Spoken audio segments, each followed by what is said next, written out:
নমস্কাৰ, মই ঐশ্বৰ্য শইকীয়া বিদ্যুতৰ গ্ৰাহকসকলৰ বাবে এটা গুৰুত্বপূৰ্ণ খবৰ লৈ আহিছোঁ। এতিয়াৰ পৰা আপোনাৰ বিদ্যুতৰ বিল আহিব মাত্ৰ 15 টকা। হয়, ৰাজ্যৰ মুখ্যমন্ত্ৰী ডক্টৰ হিমন্ত বিশ্ব শৰ্মাই এই সন্দৰ্ভত ইতিমধ্যে ঘোষণা কৰিছে। ৰাজ্যৰ কোটি কোটি বিদ্যুৎ ব্যৱহাৰকাৰীৰ বাবে এটা সুবৰ্ণ সুযোগ লৈ আহিছে হিমন্ত বিশ্ব শৰ্মা চৰকাৰে। এতিয়াৰ পৰা আপোনাৰ বিদ্যুতৰ বিল আহিব মাত্ৰ 15 টকা। যদি পূৰ্বতে আপোনাৰ বিল 100 টকা আহিছিল, বিদ্যুতৰ বিল যদি 100 টকা আহিছিল, তেন্তে এতিয়াৰ পৰা মাত্ৰ 15 টকাহে আহিব বিদ্যুতৰ বিল। কি ধৰণে গ্ৰাহকসকলে এই সুবিধা লাভ কৰিব পাৰিব, কি ধৰণে মাত্ৰ 1500 টকাৰ বিদ্যুতৰ বিল আপোনালৈ আহিব, সেই সন্দৰ্ভত সবিস্তাৰে এই মুহূৰ্তত লৈ আহিব বিচাৰিছোঁ আপোনালোকৰ বাবে। আমি জনাই আছোঁ যে বিদ্যুতৰ বিল মাত্ৰ 15 টকা আহিব আৰু 85% হ্ৰাস পাব বিদ্যুতৰ বিল। বিদ্যুতৰ বিল সন্দৰ্ভত মুখ্যমন্ত্ৰী ডক্টৰ হিমন্ত বিশ্ব শৰ্মাৰ বৃহৎ ঘোষণা। আৰু সূৰ্য ঘৰ বিজুলী যোজনাৰ অধীনত লাভ কৰিব বিনামূলীয়া বিদ্যুতৰ সুবিধা। সকলোৰে ঘৰে ঘৰে লগোৱা হ'ব সোলাৰ পেনেল আৰু সোলাৰ পেনেলৰ জৰিয়তে চৰকাৰে প্ৰদান কৰিব 1,30,000 টকাৰ ৰাজ সাহায্য। আৰু ইতিমধ্যে 2 লাখ লোকে বিনামূলীয়া বিদ্যুতৰ বাবে আবেদন কৰিছে। সোলাৰ পেনেল লগোৱাৰ পাছত 85% হ্ৰাস পাব বিদ্যুতৰ বিল। আমি পুনৰবাৰ জনাইছোঁ, পূৰ্বতে যদি আপোনাৰ বিদ্যুতৰ বিল 100 টকা আহিছে, তেন্তে এতিয়াৰ পৰা মাত্ৰ 15 টকা আহিব বিদ্যুতৰ বিল আৰু 85% হ্ৰাস পাব বিদ্যুতৰ বিল। বিদ্যুতৰ বিল সন্দৰ্ভত মুখ্যমন্ত্ৰী ডক্টৰ হিমন্ত বিশ্ব শৰ্মাই বৃহৎ ঘোষণা কৰিছে। প্ৰধানমন্ত্ৰী সূৰ্য ঘৰ বিজুলী যোজনাৰ অধীনত লাভ কৰিব বিনামূলীয়া বিদ্যুতৰ সুবিধা আৰু সকলোৰে ঘৰে ঘৰে লগোৱা হ'ব সোলাৰ পেনেল আৰু এই সোলাৰ পেনেলৰ জৰিয়তে বিদ্যুৎ উৎপাদন কৰা হ'ব। সোলাৰ পেনেলৰ বাবে ইতিমধ্যে চৰকাৰে প্ৰদান কৰিছে 1,30,000 টকাৰ ৰাজ সাহায্য আৰু ইতিমধ্যে 2 লাখ লোকে বিনামূলীয়া বিদ্যুতৰ বাবে আবেদন কৰিছে। সোলাৰ পেনেল লগোৱাৰ পাছতে 85% হ্ৰাস পাব বিদ্যুতৰ বিল। ৰাজ্যৰ মুখ্যমন্ত্ৰী ডক্টৰ হিমন্ত বিশ্ব শৰ্মাই বিদ্যুতৰ বিল সন্দৰ্ভত এক বৃহৎ ঘোষণা কৰিছে। সংবাদমেল যোগে মুখ্যমন্ত্ৰীগৰাকীয়ে ঘোষণা কৰিছে আৰু কি ধৰণে বিনামূলীয়া বিদ্যুতৰ সুবিধা আপুনি লাভ কৰিব। মুখ্যমন্ত্ৰীগৰাকীৰ আমাৰ হাতত ভাষ্য আছে, সেই ভাষ্য এই মুহূৰ্তত আপোনালোকৰ বাবে আগবঢ়াইছোঁ। প্ৰধানমন্ত্ৰী সূৰ্য ঘৰ বিজুলী যোজনা নামৰ এখন আঁচনি আৰম্ভ কৰিছে। এই আঁচনিখন অৰ্থ হ'ল যে এটা পৰিয়ালে নিজৰ ঘৰত 3 কিলোৱাটলৈকে সৌৰ শক্তিৰ প্ৰকল্প স্থাপন কৰিব পাৰে। অৰ্থাৎ সৌৰ শক্তিৰ পেনেল বোৰ্ড আমি লগাব পাৰোঁ। 3 কিলোৱাট যদি সৌৰ শক্তিৰ পেনেল আমি লগাওঁ, আমাৰ ঘৰত খৰচ আহিব 1.5 লাখ টকা। অৰ্থাৎ 1.5 লাখ টকা যদি আমি খৰচ কৰোঁ, আমি 3 কিলোৱাট সৌৰ শক্তি আহৰণ কৰিব পাৰিম। কিন্তু সাধাৰণ মানুহে 1.5 লাখ টকা ক'ৰ পৰা দিব? সেইকাৰণে কেন্দ্ৰীয় চৰকাৰ আৰু ৰাজ্য চৰকাৰে লগ লাগি 1.5 লাখ টকাৰ 1,30,000 টকা আমি চৰকাৰৰ পৰা ৰাজ সাহায্য হিচাপে পৰিয়ালটোক আমি তুলি দিম। অৰ্থাৎ মাত্ৰ 20,000 টকাহে পৰিয়ালটোৱে খৰচ কৰিব লাগিব আৰু 1,30,000 টকা ৰাজ্য আৰু কেন্দ্ৰীয় চৰকাৰে দিব। আমাৰ অসমত 170 ঘৰ পৰিয়ালে ইতিমধ্যে আমাৰ আঁচনিৰ জৰিয়তে এই পেনেল স্থাপন কৰিছে আৰু 2 লাখ ৰাইজে, 2 লাখ ব্যক্তিয়ে এই পেনেল স্থাপন কৰাৰ বাবে আমাক আবেদন কৰিছে। অৰ্থাৎ আমি যেতিয়া 2 এদিনতে মই গুৱাহাটীত প্ৰেছ কনফাৰেন্স এখন কৰিও সেই পৰিয়ালসকলক মই মাতি তেওঁলোকৰ হতুৱাই তেওঁলোকৰ অভিজ্ঞতা বৰ্ণনা কৰাম। তেওঁলোকে আমাক জনোৱা মতে সৌৰ শক্তিৰ পেনেল লগোৱাৰ পিছত দিনতে কাপোৰ ধুৱে, দিনতে ফেন চলায়, দিনৰ ভাগত তেওঁলোকৰ বিদ্যুতৰ মিটাৰত এটকাও বিল নহয়। অকল ৰাতি তেওঁলোকৰ বিল হয় যেতিয়া সৌৰ শক্তি বা সূৰ্য অস্ত যায়। সৰ্বমুঠ তেওঁলোকে হিচাপ কৰি দেখিছে যে আগতে যদি 100 টকা ইলেক্ট্ৰিচিটি বোৰ্ডক দিছিলে, এতিয়া তেওঁলোকে মাত্ৰ 15 টকা দিব লাগে। অৰ্থাৎ 85% ইলেক্ট্ৰিচিটিৰ খৰচ তেওঁলোকে পেনেল লগোৱাৰ পিছত দিবলগীয়া হোৱা নাই। সেইবাবে মই নামৰূপ বা নাহৰকটীয়া বা আমাৰ ডিব্ৰুগড় জিলাৰ ৰাইজক অনুৰোধ কৰিম যে আপোনালোকে যিহেতু 20,000 টকা লগালেই আমাৰ ইলেক্ট্ৰিচিটি খৰচ বা ইলেক্ট্ৰিচিটি বোৰ্ডক আমি বিল এক প্ৰকাৰ দিয়াৰ প্ৰয়োজনীয়তা নোহোৱা হৈ যাব। সেইকাৰণে আমি এই আঁচনিটোৰ যিমান পাৰি সিমান আমি সুবিধা ল'ব লাগে। নিজৰ ঘৰত যেতিয়া আমাৰ ইলেক্ট্ৰিচিটি আমি নিজেই উৎপাদন কৰিম, আমি বোৰ্ডৰ পৰা ইলেক্ট্ৰিচিটি কিনিব নালাগে, আৰু ৰাইজে যদি আমাৰ পৰা ইলেক্ট্ৰিচিটি নিকিনে, আমিও বাহিৰৰ পৰা ইলেক্ট্ৰিচিটি কিনাৰ প্ৰয়োজনীয়তাটো নোহোৱা হৈ পৰিব। আজি আমি ৰাইজক 6 টকা প্ৰতি ইউনিটত ইলেক্ট্ৰিচিটি দিওঁ, আৰু মহাৰাষ্ট্ৰ, তামিলনাডু আদি ৰাজ্যৰ পৰা আমি 10 টকাত ইলেক্ট্ৰিচিটি কিনিব লাগে। সূৰ্য যিহেতু সকলোকে সমানে পোহৰ দিয়ে, সূৰ্যৰ পৰা যদি আমি সৌৰ শক্তি উৎপাদন কৰিব পাৰোঁ, আমিও বাহিৰৰ পৰা ইলেক্ট্ৰিচিটি কিনিব নালাগে, আৰু ৰাইজেও ইলেক্ট্ৰিচিটি বোৰ্ডক টকা দিয়াৰ প্ৰয়োজনীয়তাটো নোহোৱা হৈ পৰিব। সেইবাবে মই যিসকলে পাৰে উল্লেখ কৰা ধৰণে যে 3 কিলোৱাট যদি আমি সৌৰ শক্তিৰ পেনেল লগাওঁ, 1.5 লাখ টকা আমাৰ খৰচ হ'ব, 1,30,000 টকা আমাক চৰকাৰে দিব। ঠিক তেনেদৰে 1 কিলোৱাট আৰু 2 কিলোৱাটো আমি স্থাপন কৰিব পাৰোঁ, আৰু সেই ধৰণেই ৰাজ্য চৰকাৰ আৰু কেন্দ্ৰীয় চৰকাৰে সাবসিডি দি গৈ থাকিব, যাতে আমাৰ অসমত প্ৰত্যেকটো পৰিয়ালে নিজেই একোটা ইলেক্ট্ৰিচিটি উৎপাদন কৰিব পৰা ক্ষুদ্ৰ উদ্যোগলৈকে ৰূপান্তৰিত হ'ব পাৰে। আৰু পেনেলখন লগাই থলে একো কৰিব নালাগে, এবাৰ পেনেলখন লগালে ধুনীয়াকৈ লাগি থাকে, মাত্ৰ মাজে মাজে বেটাৰীটো চেক কৰিব লাগে। তাৰ বাদে বিশেষ ইয়াত কোনো জটিলতা নাই, আৰু বিনা জটিলতা আমি কামবোৰ কৰিব পাৰোঁ। মন্ত্ৰী নৰেন্দ্ৰ মোদী ডাঙৰীয়াই প্ৰধানমন্ত্ৰী সূৰ্য ঘৰ বিজুলী যোজনা নামৰ এখন আঁচনি আৰম্ভ কৰিছে। এই আঁচনিখন অৰ্থ হ'ল যে এটা পৰিয়ালে নিজৰ ঘৰত 3 কিলোৱাটলৈকে সৌৰ শক্তিৰ প্ৰকল্প স্থাপন কৰিব পাৰে, অৰ্থাৎ সৌৰ শক্তিৰ পেনেল বোৰ্ড আমি লগাব পাৰোঁ।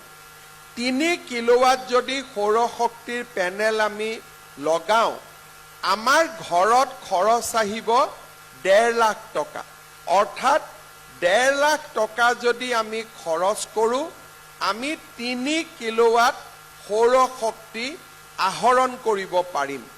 কিন্তু সাধাৰণ মানুহে 1.5 লাখ টকা ক'ৰ পৰা দিব?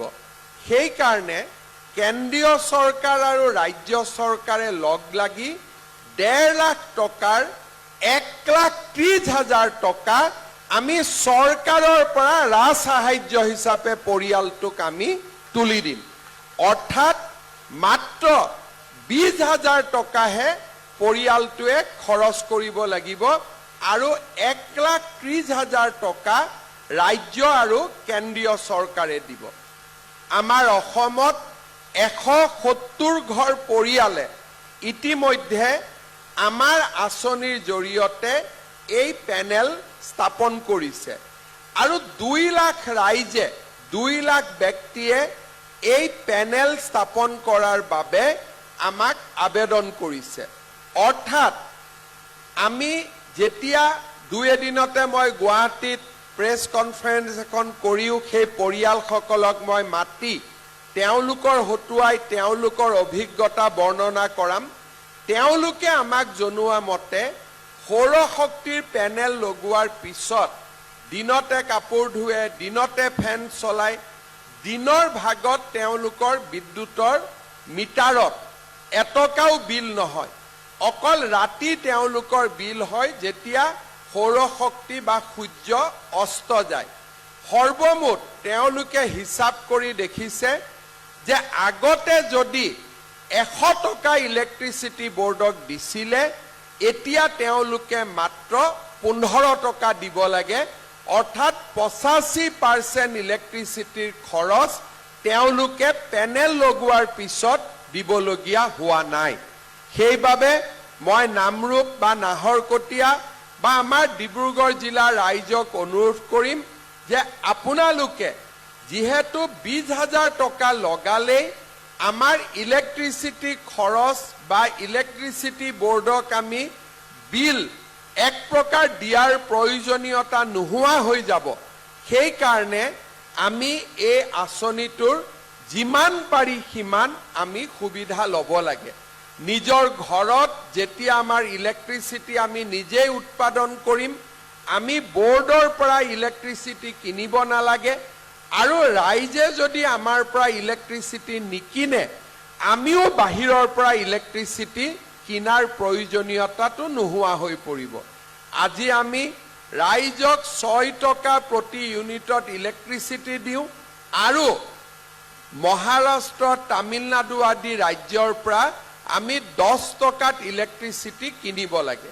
সূৰ্য যিহেতু সকলোকে সমানে পোহৰ দিয়ে, সূৰ্যৰ পৰা যদি আমি সৌৰ শক্তি উৎপাদন কৰিব পাৰোঁ, আমিও বাহিৰৰ পৰা ইলেক্ট্ৰিচিটি কিনিব নালাগে, আৰু ৰাইজেও ইলেক্ট্ৰিচিটি বোৰ্ডক টকা দিয়াৰ প্ৰয়োজনীয়তাটো নোহোৱা হৈ পৰিব।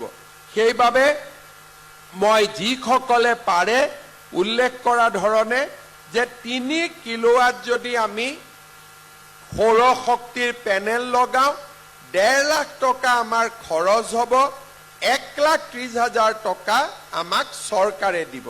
ঠিক তেনেদৰে 1 কিলোৱাট আৰু 2 কিলোৱাটো আমি স্থাপন কৰিব পাৰোঁ, আৰু সেই ধৰণে ৰাজ্য চৰকাৰ আৰু কেন্দ্ৰীয় চৰকাৰে সাবসিডি দি গৈ থাকিব, যাতে আমাৰ অসমত প্ৰত্যেকটো পৰিয়ালে নিজেই একোটা ইলেক্ট্ৰিচিটি উৎপাদন কৰিব পৰা ক্ষুদ্ৰ উদ্যোগলৈকে ৰূপান্তৰিত হ'ব পাৰে।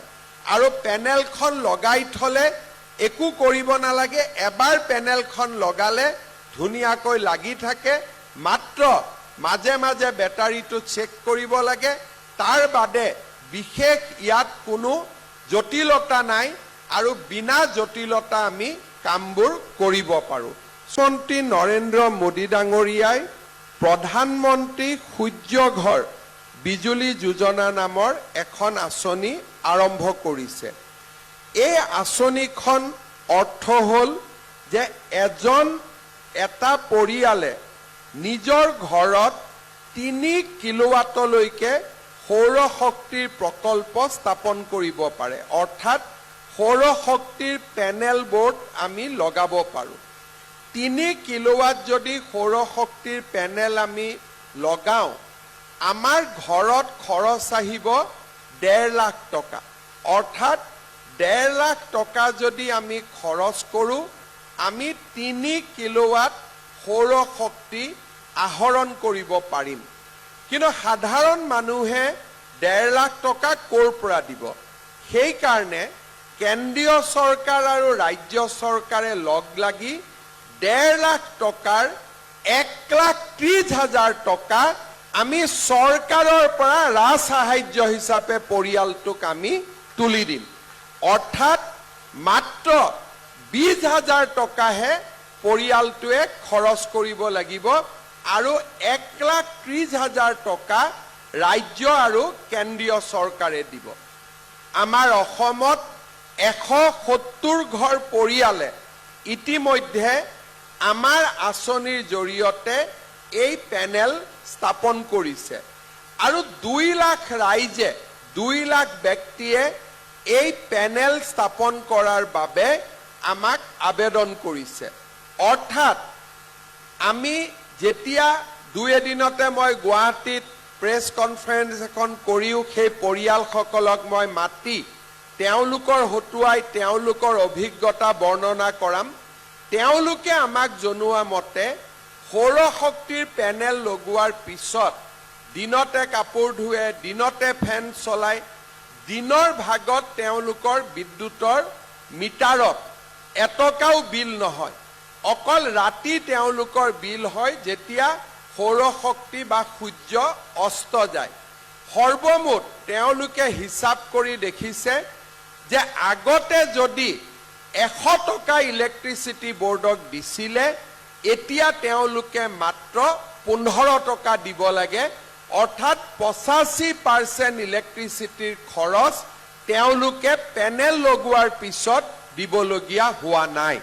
সেইবাবে মই নামৰূপ বা নাহৰকটীয়া বা আমাৰ ডিব্ৰুগড় জিলাৰ ৰাইজক অনুৰোধ কৰিম যে আপোনালোকে যিহেতু 20,000 টকা লগালেই আমাৰ ইলেক্ট্ৰিচিটি খৰচ বা ইলেক্ট্ৰিচিটি বোৰ্ডক আমি বিল এক প্ৰকাৰ দিয়াৰ প্ৰয়োজনীয়তা নোহোৱা হৈ যাব। সেইকাৰণে আমি এই আঁচনিটোৰ যিমান পাৰি সিমান আমি সুবিধা ল'ব লাগে।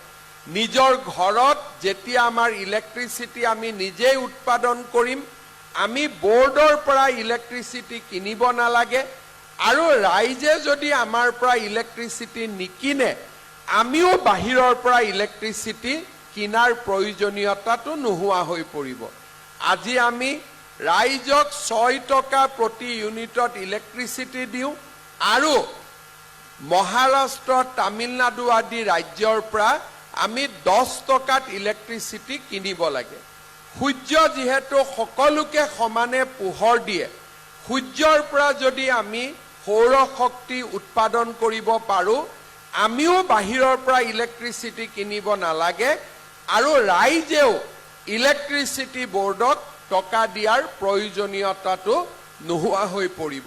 সেইবাবে মই যিসকলে পাৰে উল্লেখ কৰা ধৰণে যে 3 কিলোৱাট যদি আমি সৌৰ শক্তিৰ পেনেল লগাওঁ, 1.5 লাখ টকা আমাৰ খৰচ হ'ব, 1,30,000 টকা আমাক চৰকাৰে দিব। ঠিক তেনেদৰে 1 কিলোৱাট আৰু 2 কিলোৱাটো আমি স্থাপন কৰিব পাৰোঁ, আৰু সেই ধৰণেই ৰাজ্য চৰকাৰ আৰু কেন্দ্ৰীয় চৰকাৰে ছাবচিডি দি গৈ থাকিব।